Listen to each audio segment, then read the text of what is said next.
You're listening to an Airwave Media Podcast. Baseball is back, and the first pitch is on Netflix. The New York Yankees, led by seven-time All-Star Aaron Judge, head to the San Francisco Bay to take on Rafael Devers' San Francisco Giants. This season kicks off with one exclusive opening night game. Watch MLB Opening Night, the New York Yankees versus the San Francisco Giants, live on Netflix. Wednesday, March 25th at 8 p.m. Eastern, 5 p.m. Pacific. Grown-ups, if there's a child in your life who is interested in, curious about, or fascinated by people and places from history, then my podcast, The Past and the Curious, might just be a hit in your home. From the invention of microscopes to world-traveling dogs to fashions of the 1890s, gold rush ghost towns, and audiences going wild for walking competitions, we've got a little bit of it all. Hosted by children's author and museum educator Mick Sullivan, that's me. The show is fun, funny, engaging, honest, and beloved by kids and parents alike. Find The Past and the Curious at all the usual podcast places. This episode is brought to you by our Patreon members. Thank you so much.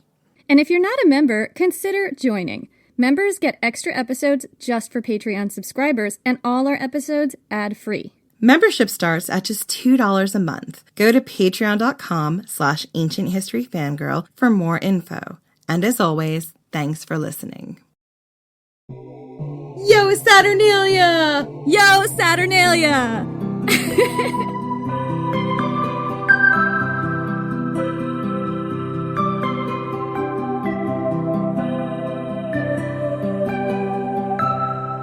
It's our second Ancient History Fangirl seasonal episode, and this one is all about Saturnalia. Wish you had a holiday all about feasting, drinking, the upending of the social order, blood sacrifices, the harvest, pranks, novelty gifts, honoring a god who devoured his kids, and then returning a son? Don't we all? Welcome to Saturnalia.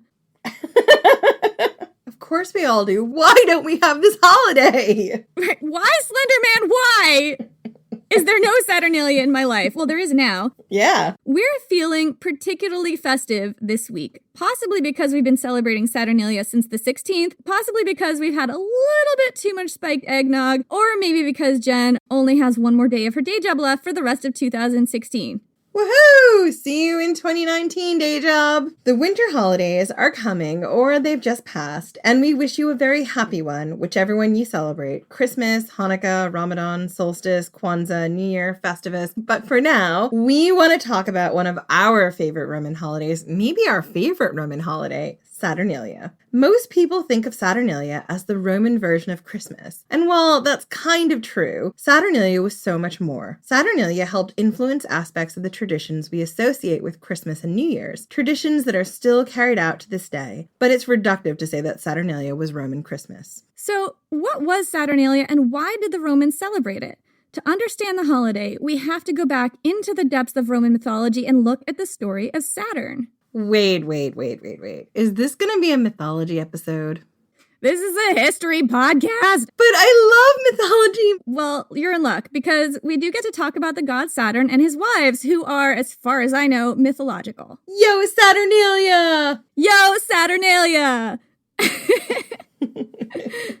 So, Saturn was the original king of the gods. He corresponds to Cronus in Greek mythology. And if you're not a mythology buff, like me, then it's important we tell you the story.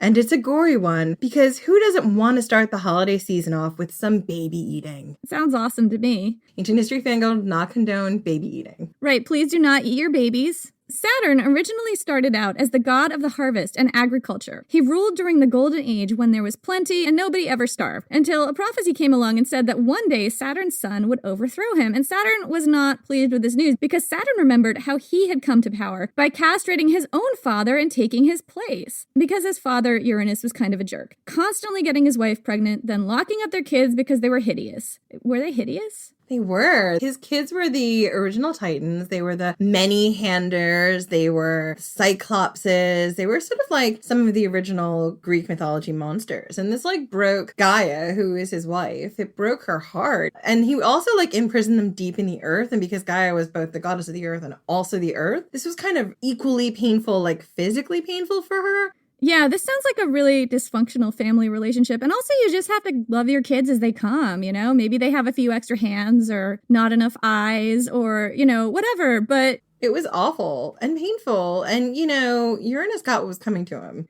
Right, because when Saturn finally took the side his mama gave him and castrated Uranus, Uranus's blood made a series of monsters and his genitals made Aphrodite. So basically, it was all Uranus's fault. His bodily fluids created monsters. And Aphrodite. Anyway, so now there was a prophecy against Saturn that his own son was going to come for him someday, and this filled him with a sinking dread. And little by little, Saturn devised a cunning plan to keep himself from ever being overthrown. And by cunning plan, I don't mean a vasectomy or abstinence, because those would make sense. Yeah, no, that's not where he went. Saturn's epic plan was to continue living his life exactly the way he'd always lived it. And every time he got his wife, Ops, pregnant, he'd wait until she had the baby, and then, when she wasn't looking, he'd eat the newborn child. Which is just the worst of all worlds, isn't it? This poor goddess, he knocks her up, and then she goes through the pain of delivery. She's carried this baby for however long you carry a divine baby. And then once it's born, instead of getting to like have an amazing experience raising her child, this monster just eats the baby when she's not looking. That's awful. And okay, maybe like one time you're like, all right, well, there was a prophecy. We're not going to have any more kids. I'm deeply upset. This is not okay. Let's try and move forward. No.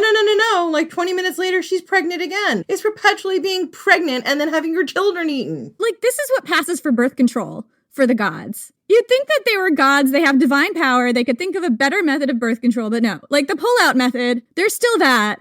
The rhythm method, I don't know. I mean, I worry what would happen. Like, if you pull out, you might create some monsters with your excess seminal fluid. So I guess that's not the greatest solution. No, let's just not. We know what happens.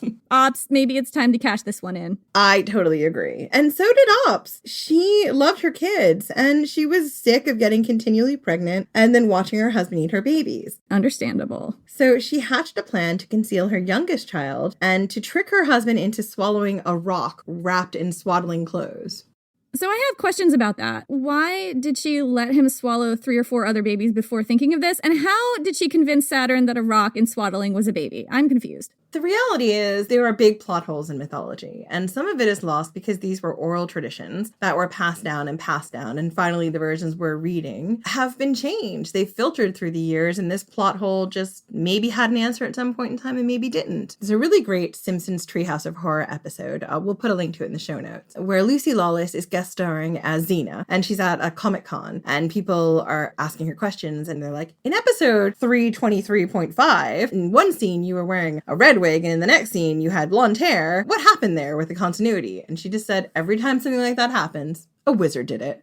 And I feel like that's kind of true for mythology. Every time you see a plot hole, a wizard did it. We've spotted the wizard infestation in the ancient Greek mythology and ancient Roman mythology. It's everywhere. Wizards. All right, so anyway, Ops managed to get her husband to eat this rock and think it was a baby because wizards. She was successful in sparing her youngest child, Jupiter, and he was sent to Crete because Crete was somewhere Saturn just was not aware of for some reason. Jupiter grew up in a cave, and when he was old enough, he waged war on his father, just like the prophecy said he was gonna do, because Jupiter gonna Jupiter. And if this story sounds shockingly familiar to you as the story of Zeus and Kronos, it should, because it is. The Romans pretty much copied that origin story for their own lexicon, because cultural appropriation was basically what they were good at. Jupiter overthrew his father, forced his dad to vomit up his siblings who were still in there somehow and still alive because gods, and then Jupiter threw his dad out of the Roman version of Mount Olympus and became king of the gods, and Saturn became a refugee god.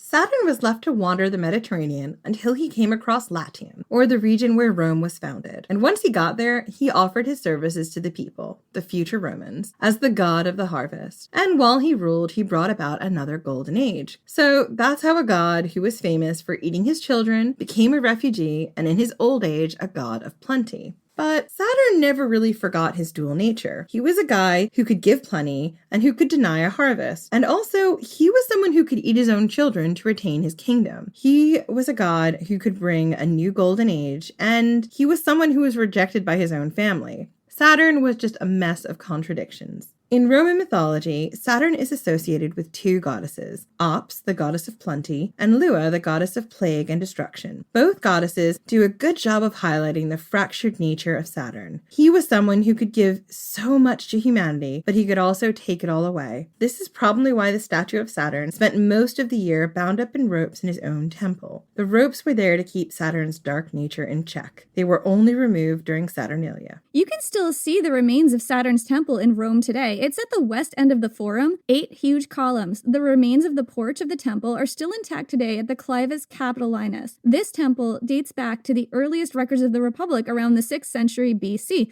Yeah, that's really old, Jen. It's super old. We'll put a picture of it in the show notes. It's the most famous photo you see from the Forum is Saturn's temple. It's a building that dates back to the very beginning of Rome's recorded history. So I'm not sure about the age of all of the buildings in that area of Rome, but it might be one of the oldest. I imagine it probably is. Yeah, I haven't done any research on that, so that could be totally wrong, but it's what I'm thinking right now. So that's who Saturn was and why he was so important to the Roman people. Saturn was the guy who brought them a good harvest and whose favor they needed in order to survive. Jupiter might be the king of the gods right now, but Saturn was the one who made sure there was food on the table and a baby in every pot. I mean, I've told her that they didn't eat babies several times, but she insisted on putting that in the episode, so we're just going to ignore it. I mean, a baby in every pot, the Saturn promise. And I'm just saying there is no research that says the ancient Romans ate their babies. I'm just saying the story had to come from somewhere. We're going to agree to disagree. Okay, we're going to move on from this whole weird speculative. The reason why we took this detour is because it's important to know the reason for the holiday. A lot of the research I looked at really focused on how much fun Saturnalia was, but totally glossed over who Saturn was and how can it be Roman Christmas without talking about the god of baby eating. Yeah, it's not Christmas without baby eating. No one is suggesting that you eat babies for Christmas. Again, this is your PSA from Ancient History Fangirl. I love that we have to keep issuing these PSAs. Please do not eat your babies for Christmas. We do not endorse that behavior. That's who Saturn was, and as for why he got his own festival after the winter solstice, it would be time to think again about the planting and growing season, and a good harvest meant life or death. After the winter solstice, the sun would start to come back and warm up the earth, and you wanted to stack the deck in your favor ahead of the planting season by honoring the right god at the right time with the right sacrifice in the right order. You just have to have your shit together. Yeah, I mean, it's literally life and death. Saturnalia was a festival that brought normal life to a halt. While the festival ran, all public business, government courts, schools, etc. were suspended. Yes. It makes total sense that this festival took place in December because this was one of the few times of year where the days were short, the fields were done being planted, and people would have some time on their hands. It was the perfect time to cut loose, celebrate the gods, and engage in a 7-day piss-up with your friends and family, because why not? That's the who and the why, and now we're going to get into exactly what happened at Saturnalia, or the fun part. Saturnalia kicked off on the 16th and ran until the 23rd of December, a 7-day vacation. Although these dates varied a lot over the centuries. Sometimes it was shorter. Augustus famously limited the festival to 3 days so that the courts and government didn't have to be closed any longer than absolutely necessary. Because Augustus was a Grinch. That's just a great description of him. He was. He was an efficient, ruthless leader, but he was a bloody Grinch. Caligula then extended the festival to 5 days because Caligula loved a good party, which if you listen to our last episode, you'll know just how much Caligula loved a good party. He really did. I mean, say one thing for Caligula. He was fun if you were, I guess, not an aristocrat and if you were not one of his sisters. The only time Caligula was fun is if you were Caligula. Caligula was fun for Caligula. And no one else. Moving on. In later times, Saturnalia ran into Sol Invictus, or the Feast of the Unconquered Sun, making one super long week to fortnight of celebration. And a fortnight, for those of you who aren't British, is 2 weeks. But for the ease of this podcast, let's agree that Saturnalia more or less evened out to a 7-day feast. Saturnalia began with a visit to Saturn's temple at the Forum. Inside the temple, the statue of Saturn, whose feet were normally bound with wool, would be unbound. The god was now released from his bond, which means things were about to get wild. Once Saturn was free, he was all about smashing the social classes, destroying traditional roles, and in general, fucking your shit up. The statue of Saturn was hollow, and after he was unbound, the next step would be to fill him up with olive oil, which was symbolic of his agricultural duties. I don't know, that just makes me laugh a little bit. What is the point of that? Do they just put a spigot on his foot at the end and let you drain it out? Are you saying that they turned their god into a kegerator? Right. I mean, I think that's totally in keeping with the spirit of the season. Olive oil, kegerator. Yeah. I mean, I also think Saturn would totally be up for being turned into a kegerator. Anyway, so there was olive oil, there was a spigot, it was an olive oil kegerator. There would be an animal sacrifice at the temple. Fertility rituals would also be performed at Saturn's temple, which makes sense because Saturn was the god of the harvest. How many times have we said that? Jen? I mean, I don't know, but if you're playing a drinking game and Saturn would encourage you to, and we encourage you to drink responsibly. But if you are, I suspect that every time you hear God of the Harvest, you're going to take a drink. After the rites were performed, there was a public banquet where a lectisternium, or an image of Saturn, was in attendance. According to Macrobius, this feast was held just outside the temple of Saturn. The statue of Saturn was given his own feasting couch so that he could watch over the festivities. The people attending the feast would shout, "Yo, Saturnalia!" That's spelled I-O, Saturnalia. And it's pronounced yo, right, Jen? Yep, it's pronounced yo. Over here in the UK, when people say oi, they kind of always say it like they're shouting like, hey, they go oi, and that's usually spelled, I think, O-I? Oh, is it? Oh, right. As opposed to O-Y, which is like Yiddish or something, right? Yeah, it's not like oi is an exasperation. It's more like, oi, where you going there? Like, hey. Oh, interesting. Anyway, so what this means is happy Saturnalia. Livy states in his History of Rome that, quote, "For a day and a night, the cry of the Saturnalia resounded throughout the city, and the people were ordered to make that day a festival and observe it as such forever." And I wanted to include that quote because it gets across the actual fervor that overtook the city when Saturnalia began. People would shout to each other, "Yo, Saturnalia! Yo, Saturnalia! Yo, Saturnalia!" in the streets. And as the festivities and drinking wore on, you could also, by the way, make a drinking game out of every time we say Yo, Saturnalia. Yo, Saturnalia? Saturn would approve. Anyway, this would be shouted in the streets, and this cry would be directed at anyone people saw passing by. Friends, neighbors, randos in the street, anyone. And it was meant to be returned with an equally exuberant and super jolly, "Yo, Saturnalia! Yo, Saturnalia! Yo, Saturnalia!" We're just going to keep doing this, guys. So, if that's how you're playing your drinking game, you're probably already a little tipsy. And we suggest that you alternate every other drink with some water because otherwise you may be in trouble. I mean, the elephants would just drink. Yeah, I mean, if you're a war elephant, you should just be drunk by now. I'm thrilled that you're listening to us. Thank you so much for traveling into our world and listening to this podcast. But also, I really hope you're drunk on your human gall cocktail. Right. I think we've looked at our stats for the podcast and we've noticed we do have a significant war elephant contingent. Well, war elephants and vampire penguins, because the secret's out about those. If you're drinking blood, we're not going to judge. Don't tell us where you got it. Moving on. People dressed up for this feast in Saturn's temple, and they brought a kind of potluck assortment of food. Slaves were allowed to wear the pileus, or the felt caps of a freedman. This was meant to demonstrate the freedom of the season. That's like kind of crappy for the slave, right? How does it feel for a slave to get to wear the hat, but still not get to be free? So a lot of slaves and servants weren't able to write, so their account of the festival has not come through into modern day. The only accounts we have of Saturnalia are from the middle classes and the aristocracy. So we don't actually know what it was like for a servant during this time, or for just an average family. We only know what survives from the wealthy upper echelons. Like, I don't think that it necessarily would feel really good. Things are kind of upended in a certain way, but you still have certain inequities kind of rubbed in your face. It was a really fun, amazing time. And, the idea was to upend everything. But the question is, did they? Instead of wearing togas, colorful syntheses, the idea behind them was they were a relaxed garment, sort of like a robe or robe and tunic combo. They were brightly colored. Think of them as the ancient world stretchy pants or trousers, if you're British and having a little laugh at pants, that you wear at Thanksgiving when you know you're going to eat all the turkey and have forsaken seeing your toes for a couple of days.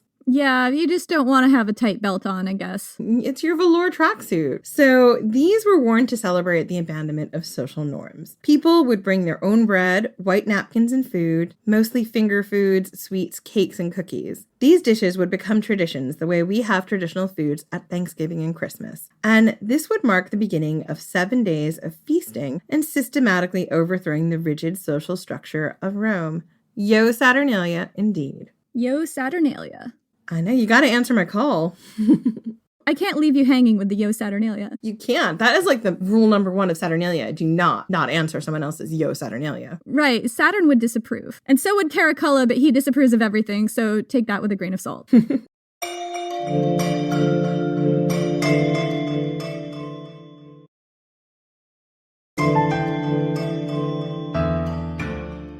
According to Lucian's Saturnalia, the god Saturn declared that, quote, "During my week the Sirius is barred, no business allowed, drinking, noise, and games and dice, appointing of kings and feasting of slaves, singing naked, clapping of frenzied hands, and occasional ducking of corked faces in icy water, such are the functions over which I preside." The ducking of corked faces, I had to look this up, and this is a really weird one. A corked face is a face that has been smeared in soot. And I'm not sure why people would get their faces smeared in soot for Saturnalia, but I had a few guesses. First, this could literally be one of the few times in the winter where people who worked in kitchens or other places where their faces were likely to get sooty got a chance to leave their posts or drunkenly dare each other to stick their faces in icy water. I guess that was a thing. This was probably a chance for slaves or the king of Saturnalia to command others to smear soot on their faces and play an ancient world drinking game that involved ducking your head in icy water. So now that Saturn was on the loose, everyone got into the swing of celebrating. First, houses and the surrounding bushes and trees were decorated with boughs of greenery, including ivy and holly, which was sacred to Saturn. This tradition of bringing greenery inside is similar to what we do today for Christmas. The ancient Romans also hung small ornaments of tin on bushes and trees and lit up trees and crevices of their houses with small oil lamps or candles, giving an effect similar to what we have today with modern fairy lights or Christmas lights for your Americans. Lots of tiny little lights to brighten up the dark days and nights. This was meant to help celebrate the returning of the sun. Next came the days of feasting. During Saturnalia, the social order was relaxed, and slaves, women, and children were given freedoms that were denied to them throughout the rest of the year. Slaves were allowed to disrespect their masters without fear of punishment. Women could speak freely to their husbands and other men in their lives without fearing reprisals. They were free to talk back to their husbands and may have had more freedom of movement. Everyone got to sit where they wanted in the Colosseum. There was restrictions on where women could sit, right? There were, and during Saturnalia, these were relaxed, so people had more freedom to sit in different areas that had never been open to them before. Ancient Roman civilization was really all about making sure that your face was rubbed in your social status at every point. Totally, and during Saturnalia, it was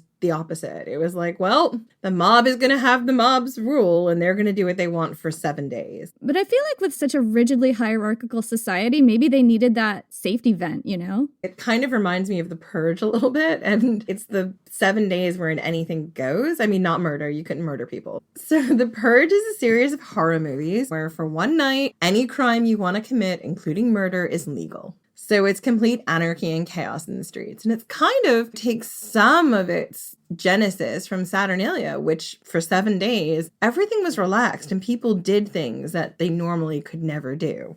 Including murder, but we'll get to that. Anyway, so people were allowed to sit wherever they wanted at the Colosseum, which is actually kind of a big thing. And gambling, which was normally really strongly prohibited, was allowed. Even children, who were really frowned on for gambling, were allowed to gamble, though they were only given nuts or dried fruits to gamble with. And people got really, really, really drunk at Saturnalia. Public and excessive drunkenness was a thing that wasn't normally acceptable in society. They watered their wine. And people did get really tipsy, but you weren't supposed to. It was not classy behavior. But during Saturnalia, it was something that was encouraged and celebrated. Catullus the poet declared that Saturnalia was the best of days, and you can see why. For 7 days, the only job the wealthy, the poor, the freedmen, and the slaves had was to feast and drink. Women and slaves got to tell it like it was, vent a year's worth of frustration about their masters and husbands, and that is exactly what they did. They ate, they spoke their minds, they drank, they ate some more, and you guessed it, they drank. This sounds like the greatest holiday. But more importantly, they upended the normal social order. Slaves would be fed before their masters, with the slaves feasting first and then resetting the tables for their masters. And that just seems like one of those digs against the slaves where it's like, yeah, you can feast before your master, but you also have to set the table. Totally. And when I was doing the research for this, I was like, well, what exactly did it mean that they got to eat first? Did it mean that they got the better portions of meat and feasting and the masters for a change had to have more of the slaves' portions? Is that what happened? I couldn't find the answer to this anywhere, but I was just really, really curious. Like, what did it mean that they got to eat first? And how is that different from every day? It wouldn't be that different, would it? Because they're still stuck setting the table and facilitating things for the masters. And it's very clear that the social order hasn't quite been upended that much. I bet the slaves and the servants were the people who still had to clean up the mess after Saturnalia. Yeah, except that the slaves got to eat first, and maybe that meant they got to eat the better food. We don't know. In wealthy households, a Saturnalicious princeps, Saturnalicious. that's what it was called, we're probably pronouncing it wrong, would be selected amongst the servants by drawing lots. Saturnalicious princeps, roughly translated, means king of Saturnalia, and from now on we're just going to call them the king of Saturnalia because I can't with Saturnalicious. Right, and it was always a dude, so king. Yes, it was always a dude. The king of Saturnalia was chosen from amongst the lowest ranked people in any household. So it would usually be a slave or servant. He was a mock king whose job it was to keep the party going all festival long. The king of Saturnalia got to run the show. If you looked too sober and serious, the king could command you to down that cup of wine. Trying to hide away in the corner, the king would find you. So you really couldn't be an introvert during Saturnalia. No, you couldn't. I mean, there are some people who tried. We'll talk about them later. Right, noted Saturnalia introverts. Noted Saturnalia Scrooges. Right. There's a very famous anecdote from when Nero was chosen as the king of Saturnalia, and I just have so many questions about this because he never should have been eligible for that role. Right, Nero should never have been king of Saturnalia because he's already king, or emperor. He chose himself, basically, so that he could just aggrandize himself. I mean, that's a very Nero thing to do. When Nero was the king of Saturnalia, he forced his stepbrother Britannicus to sing in front of the entire feast in order to embarrass him. Britannicus was deathly shy, and also he might have had epilepsy, we're not sure. Nero probably thought this was a great way to give his stepbrother a panic attack. Talk about sibling rivalry and abuse of power. But actually, this backfired. Britannicus totally out-Saturnalia'd Nero, because Britannicus actually had a really excellent singing voice, much to Nero's chagrin, because Nero totally wanted to make it as a musician on top of his day job as emperor, and used to perform on stage, and have his Praetorian guards block the doors of the theater so nobody could leave, because Nero was a talentless hack. Britannicus sang a really sad song, possibly ad-libbed, which is super talented, because I can't imagine him just having the song, up his sleeve, but maybe he did, I don't know, about how he'd been thrown over as emperor in favor of Nero, which made everybody feel bad for Britannicus and look on Nero as the villain. That was, according to Tacitus, the point when Nero decided to assassinate Britannicus. And that actually makes sense for Saturnalia, because Saturnalia is when you take stock of the year and decide who you're going to assassinate, who gets to live, who gets to die, and just figure out what your to-do list is for the next year. It's kind of like New Year's Eve in some ways towards the end of the festival. What do you want to bring into the new year? What was good? What was bad? Who needs to go? How are you going to get rid of them? You don't want to repeat your mistakes, like letting people live who shouldn't be allowed to live. And that could be your stepbrother, an emperor, take your pick. New Year's resolutions, Saturnalia edition. So we actually tell you more about how Britannicus dies in Locusta the Poisoner, which is a really great episode, really tragic story. Rest in peace, Britannicus. And Nero definitely gets his too. We talk about that in Praetorian Guard Part 2, if you're interested in hearing about how Nero died. So let's get back to Saturnalia. The king of Saturnalia could also command you to strip naked and go door to door to your neighbor's home singing funny songs. So the ancient Romans kind of just caroled the way we did, but naked. If you're caroling with clothes on, you're doing it wrong. For the 7 days of the festival, in the wealthier households of Rome, the king of Saturnalia was the actual king and his word was law. And that word was all about creating chaos, because chaos was the reason for the season. Praise Saturn. Praise Saturn!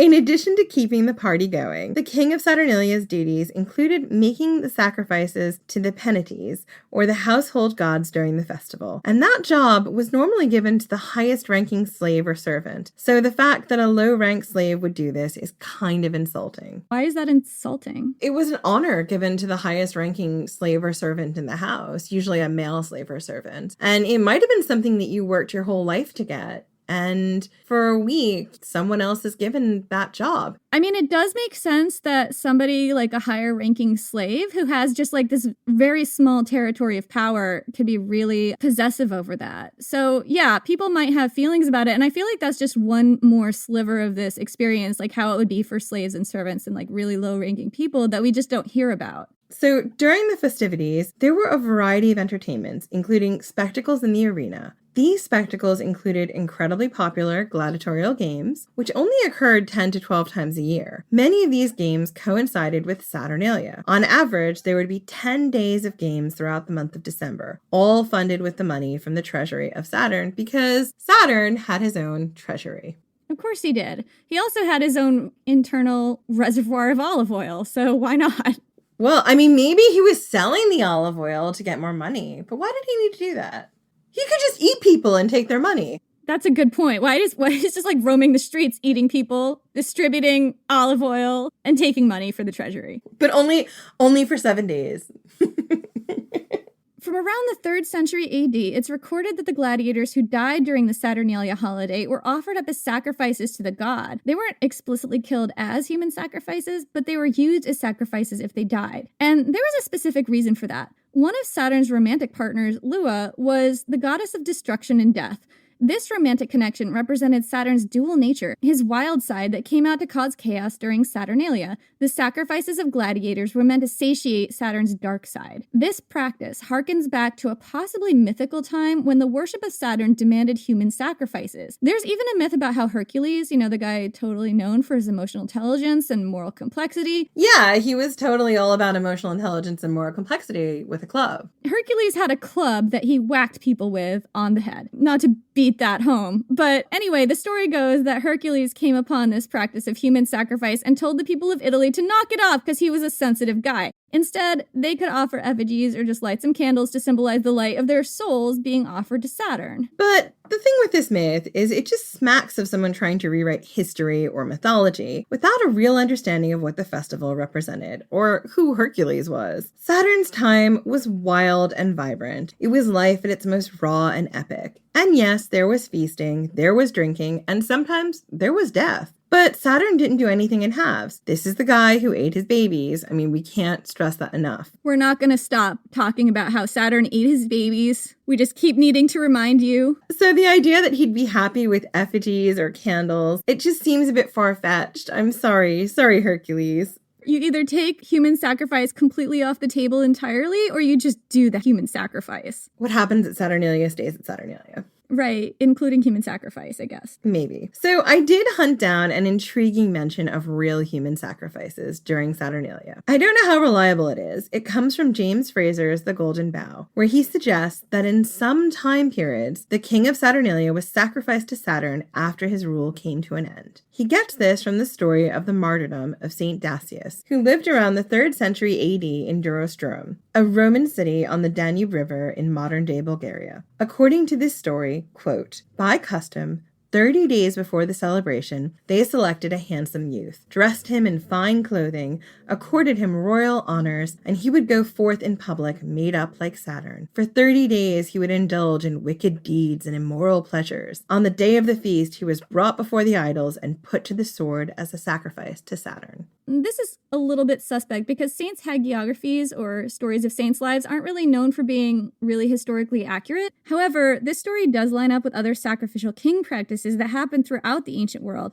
Not as much in Rome, but in lots of other places. The ancient Romans were not big fans of human sacrifice. It was very rare, although it did occasionally happen, but it's entirely possible that human sacrifice was once part of Saturn worshipping traditions that predated the Romans. The ancient Greeks, remember, also worshipped Kronos, and they did do human sacrifices. So the arena spectacles also included women fighting other women or men, women fighting dwarves, and cranes being hunted by dwarves. This is just weird. Yeah, it was really weird. So the atmosphere at these events was super laid back, and in addition to getting to sit wherever you wanted, there was also free food. Figs, nuts, dates, and bread were passed down the rows in the arena so that women, children, men, slaves, and senators all got a free meal while they watched the spectacles. So the concession stand was just basically open. Praise Saturn. Praise Saturn. On the final day of Saturnalia, gifts were exchanged, and these gifts ranged from gag or prank gifts to small tokens. That's not a very big range.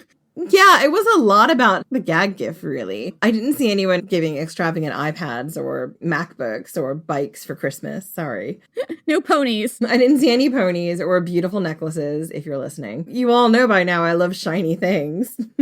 New sound recording equipment. Lovely, lovely stacks of research books. Yeah, those were also not included in the Saturnalia gift lineup, but they should be. What was included were candles, writing tablets, because even back then, Mom was like, I need you to be doing your work now, and knuckle bones, as well as sigillaria, or small wax or terracotta figurines. These small gifts still exist today. You can see their legacy in the Christmas crackers of Europe or the stocking. It's possible the candles and terracotta figurines harken back to the time when worshipping Saturn involved human sacrifices. And these were the more humane substitutes people eventually settled on. If all this actually happened, it was very far back in history and not well recorded, and probably had nothing to do with Hercules. Sorry, Hercules. No one knows exactly how old Saturnalia was. The earliest mention we found was in 217 BC, right after the Battle of Lake Trasimene during the Second Punic War, where Hannibal brutally crushed the Roman army, resulting in over 15,000 Roman casualties versus just 1,500 on Hannibal's side. It was a massacre. In Livy's History of Rome, he states that after the battle, there was such a rash of evil omens and people in Rome were so superstitious, they basically thought that this defeat was because the gods were displeased with them in some way, and they made special intercessions with the gods. These included a lot of animal sacrifices, lavish offerings of gold and silver to Jupiter, Juno, and Minerva, and in the middle of December, a public feast was prepared, sacrifices were made, and, quote, for a day and a night, the cry of the Saturnalia resounded throughout the city, and the people were ordered to make that day a festival and observe it as such forever. It sounds here like Livy is saying that Saturnalia was actually introduced at this time, after the Battle of Lake Trasimene, as a special way of appeasing the gods, but other sources suggest that what actually happened was that the holiday was reformed, and key elements such as the public banquets, the animal sacrifices, and the cries of Yo Saturnalia were added. Yo Saturnalia! Yo Saturnalia! So the celebration was definitely older than 217 BC, but it was starting to take a familiar shape by then. Another key aspect of the holiday, the King of Saturnalia, doesn't appear before the beginning of the empire. The official date on that is 27 BC. It very likely started as a dig at the first emperor, Augustus, who gave himself the title of princeps, meaning first citizen. The reason he did this was because he was trying to avoid the title of king or emperor, like the plague. At the time of the transition from republic to empire, a lot of people still wanted to believe that their country was a republic at heart. Julius Caesar had just gotten stabbed in the Senate chamber for being too obvious about his power grabbing. Yeah, he got a little bit too grabby. And the senators got stabby. Oh no, we did not plan that. That was totally off the cuff. And that was a total Saturnalia dad joke for you. You're welcome. Jen with the dad jokes. Actually, I participated in the dad joke. It was us, both of us. We're a team. If you get Christmas crackers, it's the kind of joke you'd find in a Christmas cracker. Gosh, we are so on theme right now. How are we so Saturnalia? Oh, yo Saturnalia. Yo Saturnalia, praise Saturn. Praise Saturn. But the aristocracy were canny enough to see the title for what it really was. Augustus considered himself a king. And once a year, the aristocracy got their own back on the emperor by choosing a king of Saturnalia, a mock king, chosen from the lowest people in the household, a person who got to have all the powers of a king or emperor for a few days before the social order was once again slapped down on them. The King of Saturnalia was basically just a way to make fun of Augustus for his king-like behavior, is what you're saying. Totally. He was totally self-aggrandized, and they're like, oh, no. We're gonna show you. We're gonna make fun of you in every household. Every household is gonna make fun of you thinking you're the king of us. We're on it. Yeah, oh man. This is just such Roman humor, you know? There's a lot of irony, there's a lot of very sharp digging going on, there's a lot of subtlety. And the thing about that too, Jenny, is it only happened in the wealthy households. They may have had mock kings in the poorer households, but this was definitely the aristocracy asserting their claim back on Augustus of, you're just as common as mud. Not everyone got into the Saturnalia spirit, though. Pliny the Younger, who lived from 61 to 113 AD and was the famous witness to the eruption of Mount Vesuvius, which buried Pompeii, was a total Grinch when it came to Saturnalia. He was the kind of person who just couldn't even with the holiday. Instead, he locked himself away in his writing cave and totally ditched the entire thing. Scrooge. In his letters, Pliny wrote, quote, when I retire to this garden summer house, I fancy myself 100 miles away from my villa, and take especial pleasure in it at the feast of the Saturnalia, when, by the license of that festive season, every other part of my house resounds with my servants' mirth. Thus I neither interrupt their amusements, nor they my studies. Lame. So lame, Pliny. Take that toga off, get your party rags on, and have some fun. Yeah, put on your party rags. What's wrong with you? I wanted to say glad rags. That's what I was looking for, not party rags. I don't know what a party rag is. I like did that came out as party rags. I was just like, what is that? What's the difference between glad rags and party rags? Glad rags means like your nice, fun party clothes. Anyway, so another Saturnalia Scrooge was Seneca the Younger, who lived from 4 BC to 65 AD. He wasn't quite as bad as Pliny, but you can see his reluctance to totally embrace the Saturnalia spirit. In his letters, Seneca wrote, quote, "The whole mob has let itself go in pleasures, and that, quote, it is now the month of December, when the greatest part of the city is in a bustle. Loose reins are given to public dissipation. Everywhere you may hear the sound of great preparations, as if there were some real difference between the days devoted to Saturn and those for transacting business." Obviously, there's a giant difference there, Seneca. Some are the days where Saturn lets loose his dark side, and some are the days where Saturn does not let loose his dark side. Come on, you just were at the temple pouring the olive oil in. Anyway, he goes on to say, quote, "Were you here, I would willingly confer with you as to the plan of our conduct, whether we should eve in our usual way, or to avoid singularity, both take a better supper and throw off the toga." So he's saying, should we just throw off our togas and put on our party rags or glad rags, our rags? I don't know. And have a fun time, or Dressed in a sack, or, a synthesia or whatever that was. synthesis. Yeah, I remembered it. Yay. Anyway, but nobody was down on Saturnalia the way Asterius of Amasea was down on Saturnalia. This was the biggest Saturnalia Scrooge we could find. As the Roman Empire transitioned into Christianity, there were some serious conflicts between the ancient tradition of Saturnalia and the new, more sober holiday celebrated by the Christians.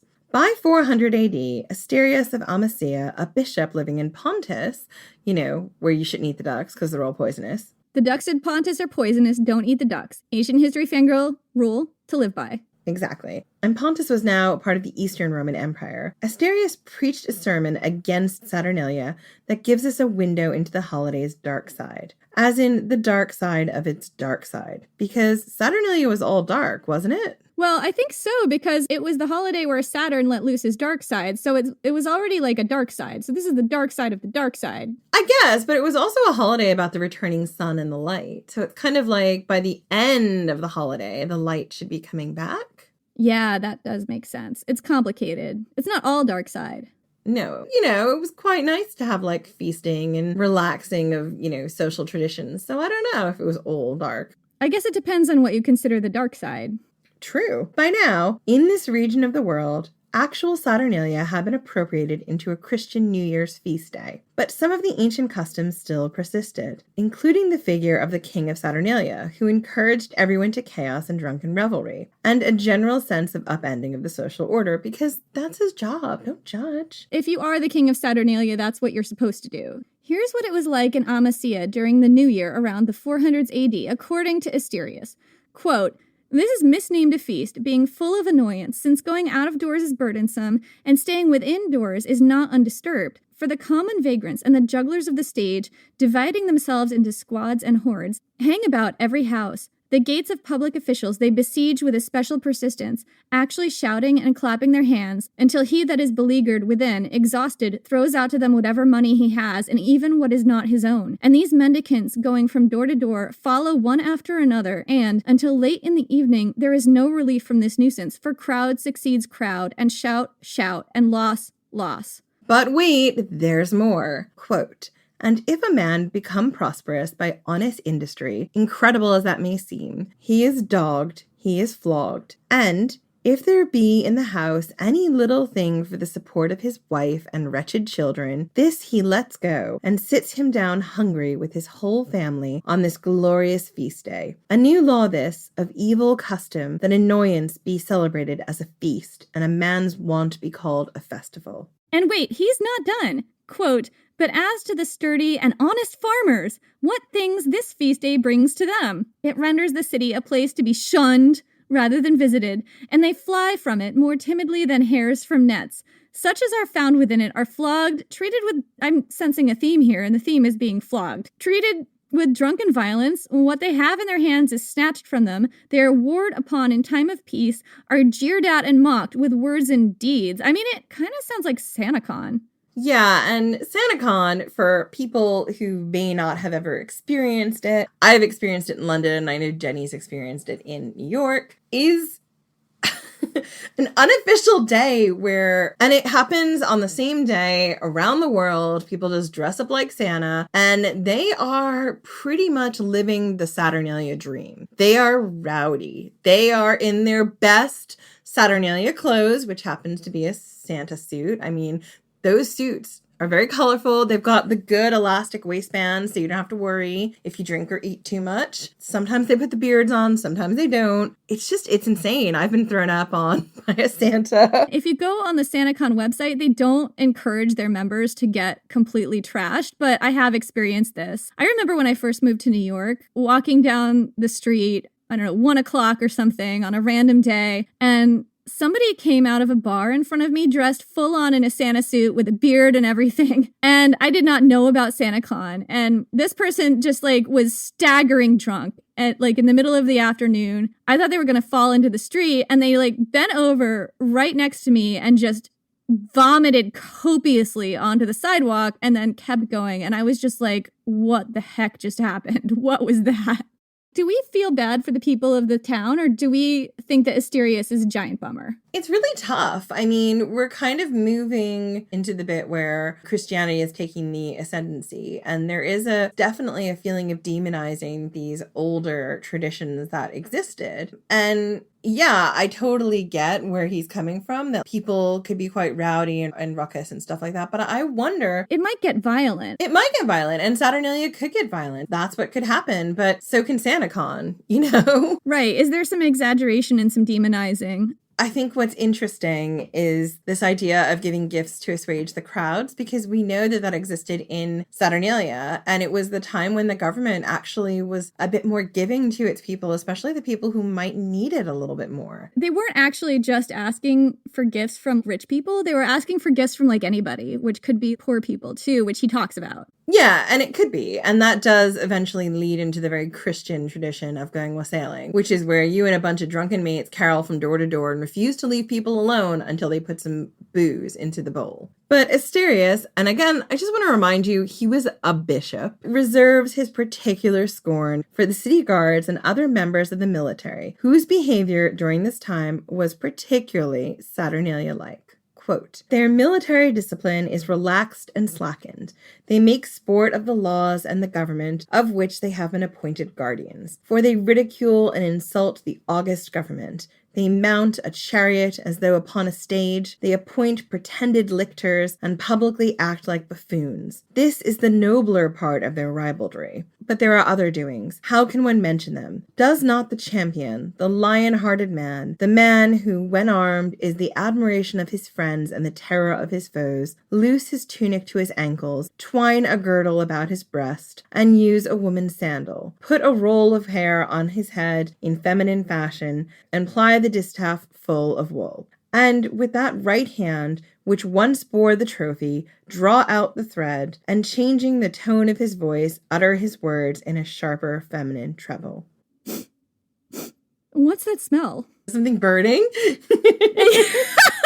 It's toxic masculinity. And I have to go for a little bit because my eyeballs have once again rolled to the back of my head. Jen has to go and take care of her eyeballs, so I will be reading the next section. Being a Saturnalia Scrooge was unfortunate, but there were other people who used Saturnalia as their chance to take things way too far and plot much more serious harm and destruction during the festival. And now we're going to get into Saturnalian conspiracies. It wasn't easy being an emperor during Saturnalia. This was the only time during the year your power wasn't absolute. There was a lot of chaos in the streets, your guards were slackened, people had more freedom of movement, and if you were an emperor, you always had a target on your back. Sometimes things did go too far. Jen, are you back? Are you back yet? I'm back. I fished my eyes forward. We're all right. You had to open a window to air out the toxic masculinity in the room. Light a candle, praise Saturn, it's fine.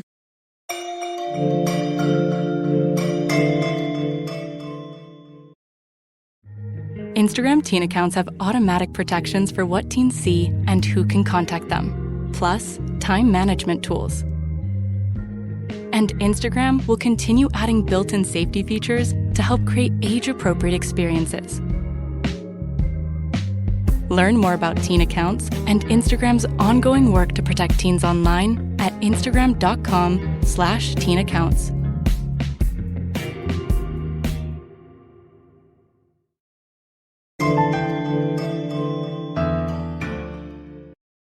So now we're going to talk about one of my favorite emperors in history because he was just so over the top. And that man is the Emperor Commodus. And he was a guy who loved to take things way, way, way too far. And he met his end just after Saturnalia. Commodus is a donatio memoriae. You spot him at 500 paces.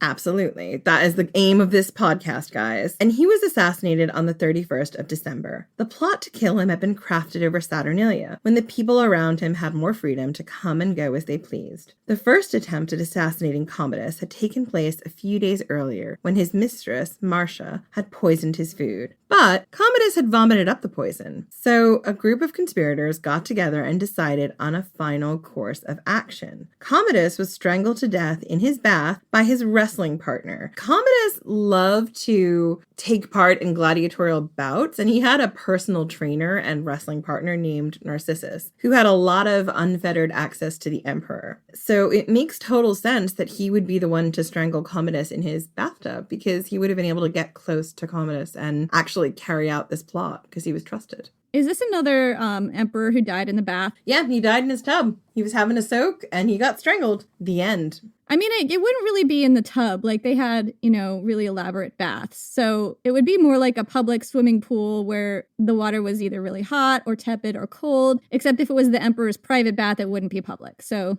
okay, we all know that he died in a luxurious swimming pool-sized pool of warm water, luxuriating and probably getting over his food poisoning and hangover and actual poisoning. But, I love the idea of it being a bathtub. Don't take that away from me. Give me the Saturnalia gift. Okay, Jen, here, it is my gift for you. Commodus in a bathtub, getting strangled. Wrapped up under my tree. Done. So, another victim of Saturnalia was poor Geta. Geta was the younger brother of the infamous disapproving Caracalla. We talked about these two in Child Emperors Part 1, Sharks in the Womb, but the thumbnail version is this. Geta and Caracalla were brothers and for a very short time served as joint Roman emperors. These two violently disapproved of each other. They hated each other so hard that eventually something had to give. And during Saturnalia in 211 AD, Caracalla plotted Geta's assassination. Caracalla called for a peace meeting, asking his mother to come and mediate between them, and his mom had been trying for ages to make peace between the two boys, so she eagerly agreed. But instead of making peace, Caracalla stabbed his brother to death, and Geta died in his mother's arms. And what a way to ruin the holiday, Caracalla. And finally, Saturnalia was also the breeding ground for the Catiline conspiracy. The Catiline conspiracy took place during 63 BC. According to the article, Saturnalia, Merriment and Murder Plots in Ancient Rome by Alexandra Turney, Saturnalia's, quote, hedonistic pleasures were viewed as a convenient distraction for those with dark intentions. The Catiline conspiracy, which involved plans to commit arson and murder senators in an attempt to overthrow the Roman Republic, was deliberately scheduled for Saturnalia. Catiline, the senator who led the conspiracy, must have hoped the majority of Romans would be too drunk and distracted to notice that he was up to no good. Unfortunately for Catiline, Cicero remained alert, even during the dissipation of Saturnalia. The plot was exposed, and Catiline was forced to flee Rome, end quote, proving that it doesn't pay to drink that second bowl of wine during Saturnalia, because if Cicero hadn't kept his wits about him, the Republic would have been in for a very dire time. And Cicero is one of my favorite names in all of antiquity, because it means chickpea. It does? So yeah, there are two reasons why he got the name chickpea. One is that the tip of his nose had a cleft in it shaped like a chickpea. And the other reason is that his family made their fortune from farming chickpeas, which to me seems much more likely. So whenever you think of Cicero, think of a dude with a nose, the tip of which is shaped just like a chickpea. So anyways, Saturnalia really was the best of times for the ancient Romans. It was a time when for a few days the powerless had power, those without voices were allowed to speak up, the servants got to eat before their masters, although they still had to set the table for their masters, which was lame, and everything was bright and chaotic and visceral. According to some, the ancient Roman Empire ended with Alaric's sack of Rome in 410 AD because Jenny does not like to have a podcast that doesn't mention Alaric of the Visigoths. I mean, if Alaric of the Visigoths is not in your podcast episode, are you even podcasting? It's the sound of one hand clapping, isn't it? It's the eternal question. Exactly. Just process that. Sit with it for a minute. Happy Saturnalia! Praise Saturn. To others, the Roman Empire continued well past that time, and some historians argue that it never really ended, just changed. The same can be said of Saturnalia. Parts of the Saturnalia holiday continued well after the Romans were all dead and buried. For instance, the King of Saturnalia is very similar to the British tradition of the Lord of Misrule, a medieval Christmas custom. In Scotland, they called it the Abbot of Unreason, which is just brilliant. And in France, what did they call it, Jenny? The Prince des Sceaux. My French is a little rusty. Her French is much better than mine. This character was usually a peasant or someone not high up in the church who presided over a wild, drunken celebration. And the legacy of Saturnalia survives today, notwithstanding that Saturday is named after the baby-eating god, and of course so is the planet Saturn, named after Saturn. Saturnalia traditions also figure prominently in modern Christmas traditions. You can see it in the traditional British pantomimes performed by each Christmas where the roles are reversed. So these pantomimes, I actually had to get Jen to tell me about them. The British pantomimes are plays of traditional fairy tales like Sleeping Beauty, Snow White, Jack and the Beanstalk, Puss in Boots, and they do them every Christmas, and they're very sort of traditional, but they're traditional for being untraditional. They're traditional in that they are fairy tales that most people just know, so you're not really getting any surprises in terms of the story here, right?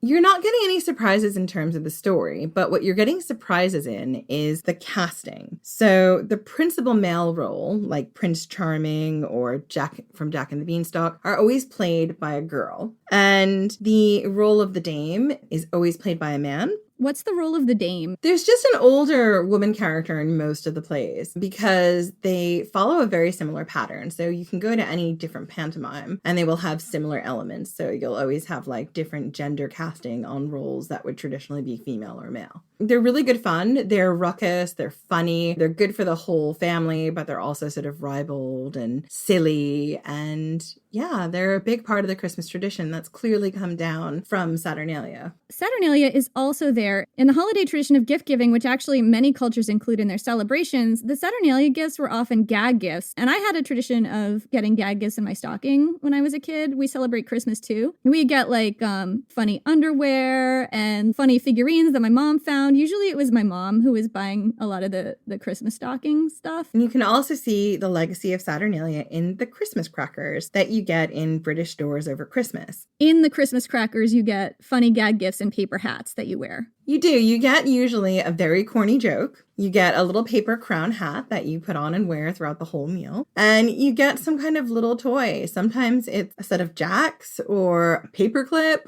or a little mirror, a nail file. There have been all kinds of weird things. Knuckle bones. Commodus being strangled in a bathtub. The fan art that your co-host had made for you. You never know what you're going to get. Saturnalia is also there in the greenery we bring into our houses, and the fact that holly, one of the plants associated with Christmas, was also sacred to Saturn. It's there in the fairy lights that some people use to decorate their houses. Those harken back to the Roman tradition of festooning their homes with candles and lamps to bring back the sun. And it's there in the drunken revelries of New Year's, where you get permission to let loose, knock back a few too many, and maybe do something ill-advised like puke in a cab or drunk dial your ex or streak. Or, assassinate somebody or streak. Yeah.